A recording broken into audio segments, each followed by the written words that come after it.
In this video, I'm going to discuss how are you going to submit your assignment in empowerment technology. First, click in our Google Classroom and then go to classwork.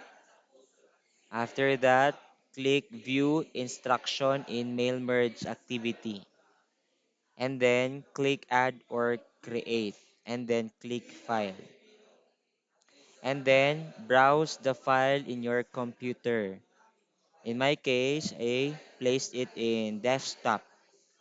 It is entitled Empowerment Tech PT, not just the Word file, as well as the database of your mail merge.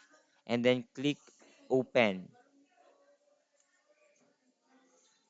After a couple of seconds,